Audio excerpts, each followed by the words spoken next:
Ouais, ça c'est la tête d'un mec qui a le seum, ouais. Alors j'ai le seum aussi parce que j'ai un Cayenne qui est dans un sale état. Mais non, ça c'est pas une mauvaise nouvelle. Mais ouais, j'ai fait de la merde. Ouais, j'ai fait de la merde. Je voulais vous faire une vidéo, je m'étais dit, j'avais préparé ma petite vidéo, la prochaine vidéo du Monster Truck. Je l'avais préparé en me disant, on va parler un peu de l'aspect technique, un peu de comment ça a été fait, du châssis, du bordel. J'en reviens de notre semaine de moto. D'ailleurs, il y a la petite vidéo qui va atterrir là dimanche, je crois. La deuxième vidéo de notre périple dans le sud de la France pour faire de la moto. Je reviens. Je dis, la première chose que je fais, je prends les clés du Monster Truck, je le démarre, je le fais un peu chauffer, je pars avec. Tu sais, je me dis, ça y est frère, je rentre, je suis chez moi, j'ai mon petit Monster Truck, je suis heureux, je suis un enfant frère. Tu vois ce que je veux dire? Je le fais chauffer, tac, je prends la route. Première, deuxième, troisième, et là dans ma tête je croyais qu'il y avait une quatrième. Non, après c'est drive, tu sais, c'est les boîtes américaines, boîte auto. Et là de drive, tu sais, je peux passer en 4. Et en fait je me trompe, je mets la marche arrière. Bravo Lucien. Oh non, putain, c'est pas une blague, en plus je l'ai vraiment cassé. Donc là bah ça fait un crack, hein, je te le dis. J'étais là, moi dans mon euphorie à fond dans le Monster Truck, les roues dans chaque champ, tu vois, la route on la touche même plus, tu vois.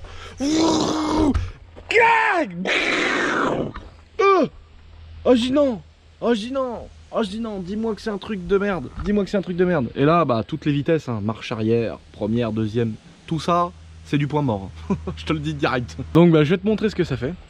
Je suis dégoûté de la vie frère. Tu vois, elle est là la boîte. La boîte elle est là, frère, laisse tomber.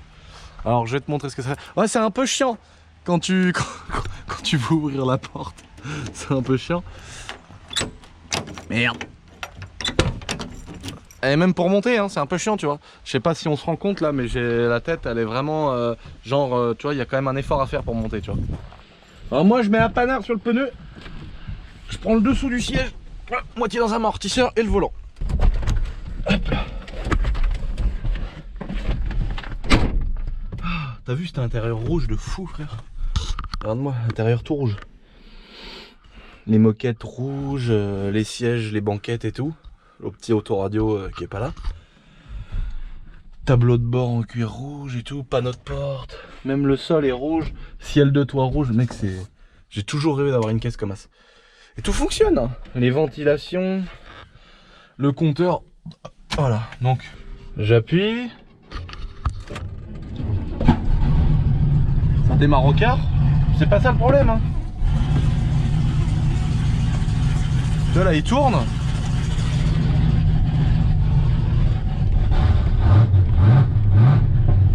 Là il démarre. Alors là, croyez pas que je suis en train de taper dedans à froid, hein.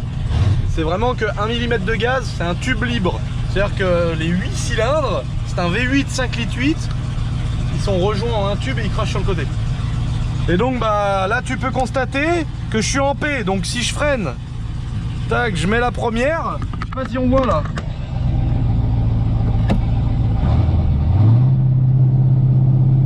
Tu vois, ça fait comme si je suis au pain noir. Regarde, première, deuxième, troisième, marche arrière. Voilà. Il se passe rien. Que je mette première, deuxième, troisième, neutre, marche arrière, tout ça, il se passe rien du tout. Parce que à mon avis, la boîte elle est cassée et ça donne plus du tout de...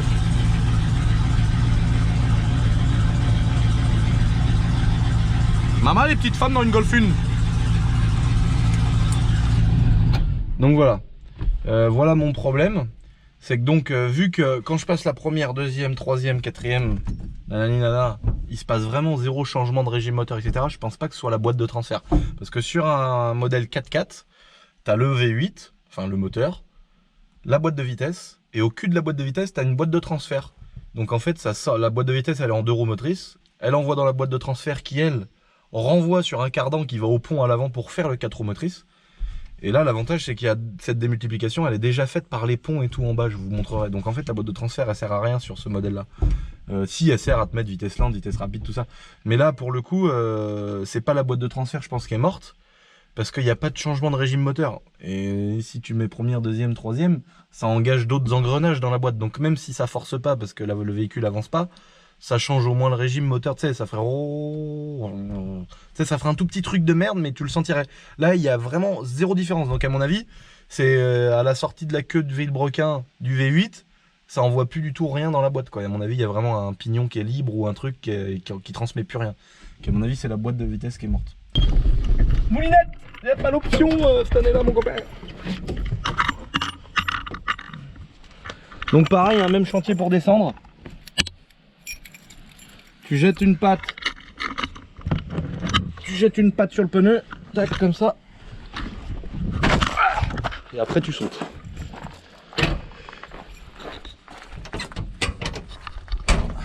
Donc en fait, mécaniquement, c'est incroyable ce qui a été fait dessus. C'est incroyable. C'est un truc de ouf. Alors pour t'expliquer, pour te montrer ce que je te disais à l'instant. Donc là, tu as le V8. Voilà, tu vois, on le voit là-haut là. Pas s'énerver, perdre du temps, perdre de l'argent, aller à l'hôpital, se faire mal aux mains, casser la carrosserie, faire venir le peintre, le payer. Voilà, je me dis des trucs comme ça quand je me fais mal maintenant. Tu vois, quand l'enculé de ces morts là, de trucs en ferraille de merde qui dépassent là. Ta race. Mais si je mets un coup de marteau dedans, après il faut le faire peindre et tout, c'est la galère. Donc je vais faire gaffe. Donc en fait, tu vois le V8 du diable. Là le V8 du diable, il est là le V8 du diable. Donc là il y a le dessous du V8 du diable. Donc là, t'as la cuve à huile, et là... Donc là tout ça c'est le V8, et là t'as la boîte de vitesse. Et ici t'as la boîte de transfert, tu vois. À la fin de la boîte, par exemple sur les BM en 2 roues motrices, t'as la boîte de vitesse. Et juste à la fin de la boîte, t'as le cardan. Tu vois, qui transmet au pont. Et là, entre le cardan et la boîte de vitesse, t'as la boîte de transfert. Sauf qu'en fait, de l'autre côté, tu vois, normalement, t'as un deuxième cardan. Ça, c'est la noix de cardan. Tu vois. Ça, c'est la noix de cardan, tu vois. Donc, cette noix de cardan, elle renvoie normalement à un autre arbre qui vient au pont avant pour faire la transmission au roue avant. Mais là, c'est différent. Comparé à une BM normale, c'est que l'arbre, il envoie, donc tu vois, c'est de l'arbre fait maison. Hein. Il envoie sur un pont. Donc un pont à crabeau là, tu vois, c'est comme c'est un truc de poids lourd, donc avec la petite bonbonne derrière que tu viens mettre sous pression, tu sais, c'est comme les bus quand tu les vois là, qui font tchou, tu sais, c'est pour... Ah non, ça c'est pour les amortisseurs ou les freins, je dis complètement de la merde, mais en gros ça marche à des pressions d'air. Et du coup, de ce pont là, ça renvoie en bas, donc la transmission, elle envoie comme ça, elle revient là, par là-dedans. C'est comme une boîte de vitesse, tu peux changer vitesse lourde, vitesse longue, vitesse courte. Ça te renvoie un deuxième arbre qui lui repart sur un différentiel central, tu vois. Et de ce différentiel central, lui il va renvoyer la transmission à l'avant. Donc tu vois là-bas on a un gros pont de type poids lourd là, hop, qui renvoie donc la transmission de roue avant. Et sur ce même différentiel central, ça renvoie la transmission à l'arrière. Donc avec un autre énorme pont de poids lourd qui transmet sur les roues arrière. Donc voilà, ça a été, tout a été fabriqué sur mesure. Et tu vois ici, il a été adapté un frein que je vais refaire. Et ça sera l'objet d'une autre vidéo. Pour l'instant, le but c'est que j'arrive à le refaire démarrer ce bordel.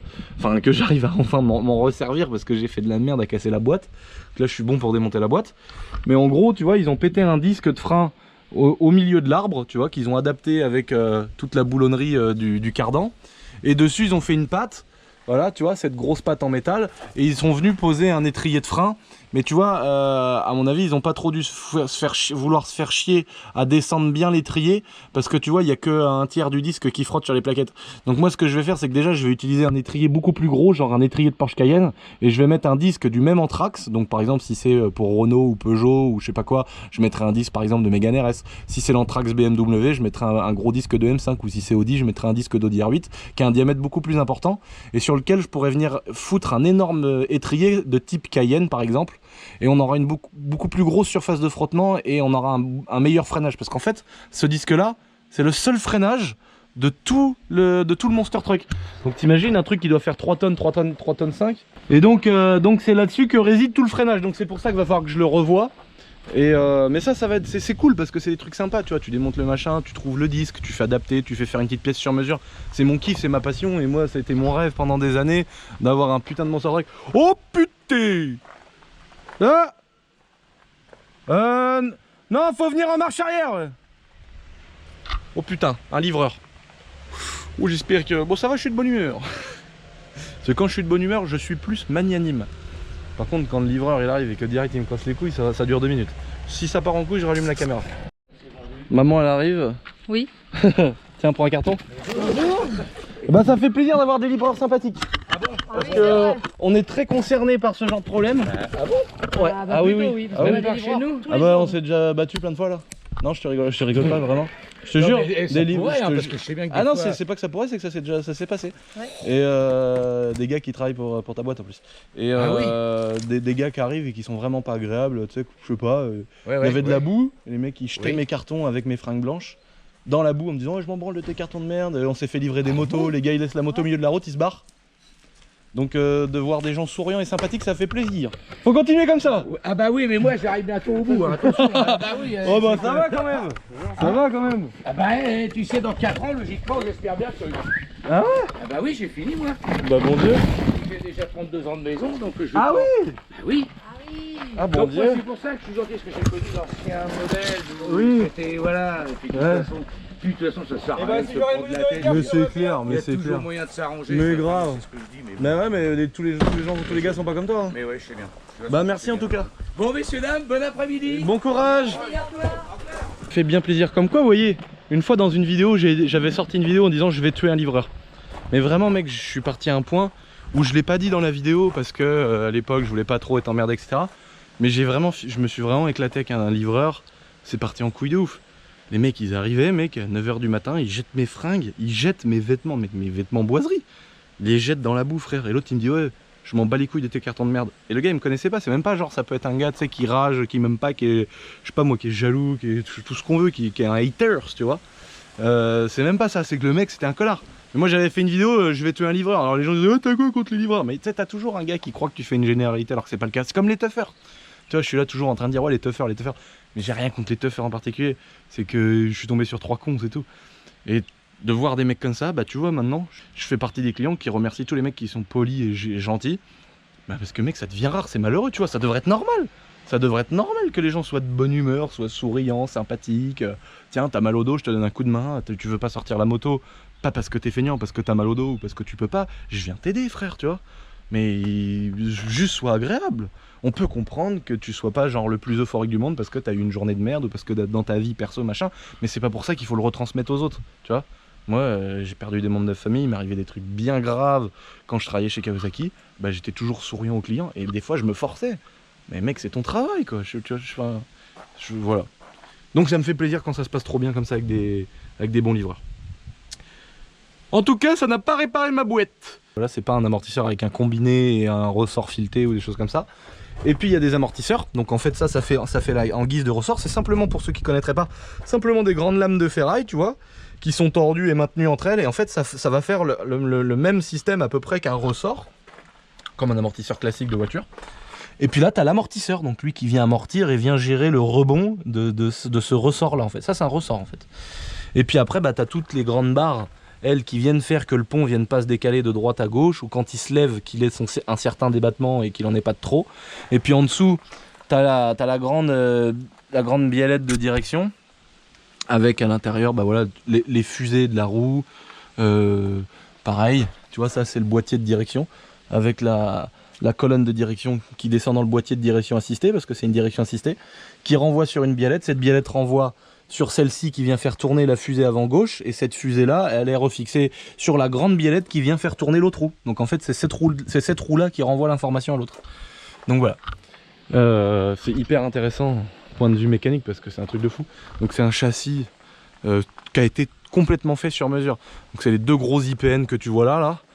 Tac, là-dessus il y a eu un berceau qui a été refabriqué sur mesure avec des grandes biellettes qui redescendent. Le pont, le système de transmission, et par là-dessus tu as le châssis du Ford F250, donc cette voiture là qui est à la base une voiture, je vous mets la photo tout de suite parce que cette voiture là, la personne quand elle l'a eu pour faire le Monster Truck, elle a acheté la voiture, le pick-up classique quoi. Donc vous voyez la petite photo, la gueule que ça a, et donc il a démonté tous les trains roulants et il a gardé le moteur dans le châssis, donc c'est vraiment le moteur qui est dans le 4x4 à l'origine. Et donc le châssis qui est celui-là, ça c'est le châssis du Ford, c'est simplement soudé sur des grosses tiges comme ça. Voilà, tu vois, toute cette triangulation là qui a été soudée avec des grosses soudures mais bien faites, tu vois. Et voilà, c'est ça qui fait un châssis de Monster Truck. Après voilà, c'est pas les Monster Jam américains où tu vas faire 40 mètres dans les airs avec. C'est des Monster Truck, le gars qui l'utilisait avant c'était pour faire des démos, ils écrasaient des voitures, etc. Et il sautait des voitures, mais quand il saute à 2 mètres, tu vois, 2-3 mètres, mais ce qui est énorme, tu vois, ça veut dire qu'il saute sa propre hauteur déjà. Il saute sa propre hauteur, les amortisseurs ils encaissent et tout. Mais moi c'est pas mon but, moi mon but c'est de me délirer dans les chemins, faire du franchissement, faire le con avec, tu vois, et le posséder, c'est surtout le posséder quoi, d'avoir un Monster Truck. De rien que tu te balades, tu vois, le midi avec Yann, on fout les avions dans le bordel, on va sur la plage avec, c'est trop cool quoi. Enfin c'est voilà. Bon peu importe.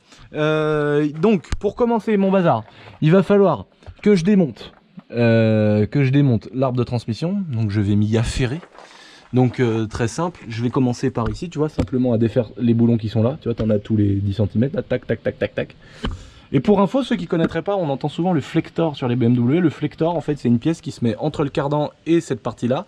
Et c'est une pièce, en fait, c'est une espèce de grosse rondelle en caoutchouc qui vient se mettre entre les vis. C'est pour amortir un peu la puissance et que ce soit pas ferraille contre ferraille. Donc c'est le caoutchouc qui vient absorber un peu les vibrations, la puissance, certaines choses comme ça. Et c'est ça qui se déchique ta force. Et des fois qui met un à-coup quand tu passes la première, que ça fait un clac. C'est souvent les cylindres blocs de ponte sur les BM, mais ça peut être aussi un flector qui est ramassé. Et ça se met à cet endroit-là, pour ceux qui n'auraient jamais vu où est-ce que ça se mettait. Donc ce que je vais faire, c'est déjà démonter ça, tac tac tac, pour défaire complètement cet arbre-là. Et ensuite, je vais le démonter d'ici. Je vais démonter, là tu vois tous les boulons qu'il y a, je sais pas si on les voit, tous ces petits boulons là, là-haut. Donc je vais essayer de séparer complètement la boîte de transfert, tac. Je vais redémarrer le 4x4 en voyant l'axe qui sort en cul de boîte. Je vais le redémarrer pour voir si l'axe il a de la force ou pas, tu vois, on va essayer de le tenir avec un chiffon, un truc comme ça. Si on peut le tenir et que le 4x4 démarre et qu'on est en drive, ça veut dire que c'est vraiment la boîte de vitesse qui est morte. Mais tu sais, il peut arriver des dingueries hein, des fois. Moi j'ai déjà vu, enfin non, pas de mes yeux, mais sur internet, sur des trucs comme ça, j'ai déjà vu des mecs qui avaient coupé des queues d'Ilbrequin, des trucs de ouf, tu vois. J'espère que c'est pas ça, mais bon, en même temps, on s'est déjà renseigné sur la boîte de vitesse. Et la boîte de vitesse complète là, donc, tu vois là, ça c'est le V8. Toute la boîte là, tac, ça vaut déjà 2000 €. Donc ça casse déjà bien le cul, tu vois. Mais bon, apparemment elle est neuve et tout le bazar. Donc ça fait grave chier. Mais bon, vous avez qu'à pas foutre la marche arrière aussi. Putain, j'ai fait de la merde encore, putain. Là, pour vérifier, je vais foutre en route. Je vais voir si ça tourne. Bah, je sais que ça tourne, mais je vais voir si ça tourne quand je mets la marche arrière. Si ça tourne en marche arrière dans un sens et qu'en première ça tourne dans l'autre sens, ça veut dire que la boîte de vitesse elle a fait son travail. Donc je vais vérifier ça tout de suite. On va regarder ça ensemble. Ça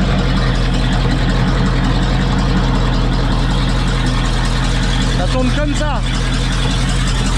Là maintenant je vais mettre. Là on est en première. Là maintenant je vais mettre la marche arrière. Et là ça tourne comme ça. Donc je pense que c'est plutôt la boîte de transfert qui est morte et pas la boîte de vitesse. Parce que sinon l'info, enfin la transmission, elle passerait pas dans la boîte jusqu'à la boîte de transfert. Je vais démonter la boîte de transfert et on va regarder si c'est ça. Ça fait 1 heure que je suis sous ce tas de merde et là je vais vous montrer quelque chose. J'ai démonté l'arbre de transmission. Mais là je crois que vous n'êtes pas prêts. Donc là j'ai démonté ce côté là, côté enfin boîte à ta grand-mère là qui renvoie sur les différentiels et tout. Et j'ai sorti ça de la boîte de transfert. Et regarde. Regardez-moi ça les amis. L'arbre il a coupé net. Mais tu te rends compte la taille de la ferraille là? Regardez-moi ça. Regardez-moi cette pièce usinette, elle a coupé net. Donc en fait c'est ça mon gros claque que ça a fait. Tu te rappelles Lucas? Je roulais deuxième, mais il y a eu tellement de... Tu sais, boîtes américaines à mon avis elles sont solides.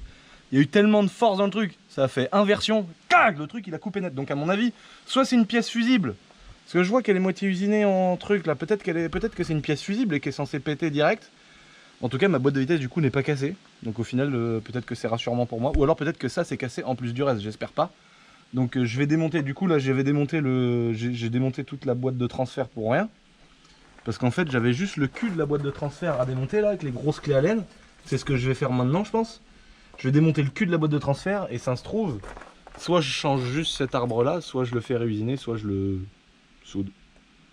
Peut-être que je peux le souder. Hein. Bon bah je démonte le reste, enfin l'autre bout de ça du coup, et je reviens vers vous. Ah, ah, quel tas de merde. Quel tas de merde. Ah je me suis tué là. Une saloperie, parce que tu vois mes potes. Tu vois mes potes, quand je leur passe, tu vois, ah j'ai mal au dos. Quand je leur passe une pince à clips, tu vois. Mais ta mère toi tombe par terre. Quand je leur passe une pince à clips, tu vois, puis qu'il n'y a plus qu'un picot dessus, ben non, jamais ils ira leur à Merlin m'en racheter un, ces enculés. Tombe. Donc voilà, j'ai sorti la boîte de transfert du Seigneur. Donc en fait, pour faire simple, ça... Ah putain, t'as vu? Ça change de la chaîne de District 450. Hein. Là, mon copain, c'est de la grosse méca. Oh, c'est même magnifique. C'est magnifique. Ouais. Donc ça, c'est l'arbre principal où arrive la transmission du mode du V8. Le V8, il envoie la transmission dans la boîte de vitesse. La boîte de vitesse envoie dans la boîte de transfert. Donc ça, c'est l'interne de la boîte de transfert. Donc cette transmission, elle arrive ici sur cet axe. Et cet axe, quand il est craboté ou pas, comme je vous ai déjà montré dans mes vidéos de motocross, quand je refaisais les boîtes de vitesse, c'est un peu la même chose. Ça, c'est une fourchette, hein. Tu vois. Sauf que bah, une fourchette de moto, bah, c'est gros comme ça, mais là, c'est énorme. Et donc, en fait, cette fourchette-là, elle vient engager un pignon, tu vois, tac, par exemple, paf, tu vois, elle se décale vers l'avant, elle est décalée par l'avant.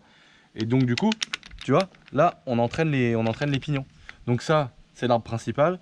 Là, la grosse chaîne ici, qui ressemble à une chaîne de distribution géante, eh ben, elle entraîne du coup ce pignon-là. Et ce pignon-là, il est sur l'axe qui renvoie là où normalement tu as l'arbre pour alimenter le point avant, pour passer en 4 roues motrices. Donc en fait, les propulsions, bah, déjà, ils n'ont pas de boîte de transfert. Mais moi, vu que j'ai pas le besoin de la boîte de transfert, je vais virer cette chaîne et ce pignon que je vais pas remonter.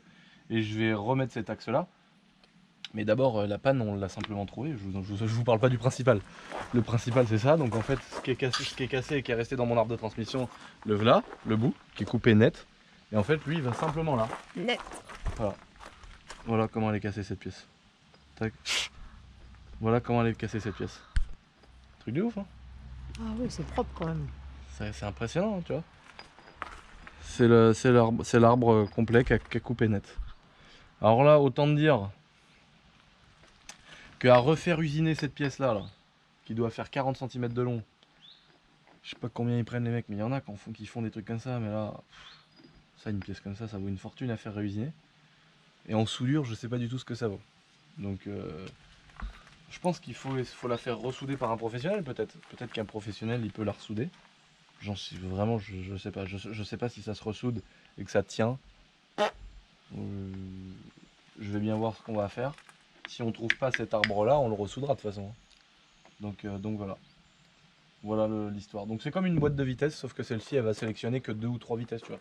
Elle peut te mettre sur un pignon ou sur un autre pour avoir une vitesse rapide, une vitesse courte, une vitesse lente, ou simplement passer de 2 à 4 roues motrices. Donc voilà. Ça c'est la boîte de transfert de ces morts. C'est un peu comme une boîte de vitesse, mais c'est plus simple, quoi. Il y a moins de vitesse et il y a moins de crabotage. Et ça c'est beau. Hein. Ouais. Regarde-moi cette belle pignonnerie là. Oh, t'imagines toi? Puis à la vitesse où ça roule.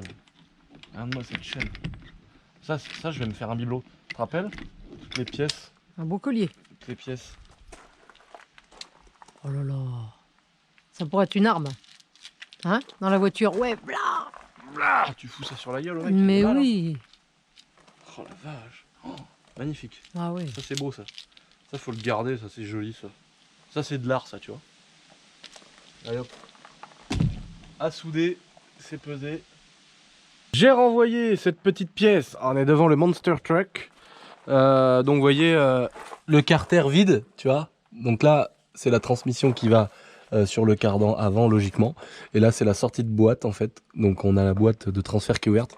Et donc l'arbre qui est cassé en deux, là, je l'ai envoyé dans une boîte d'usinage.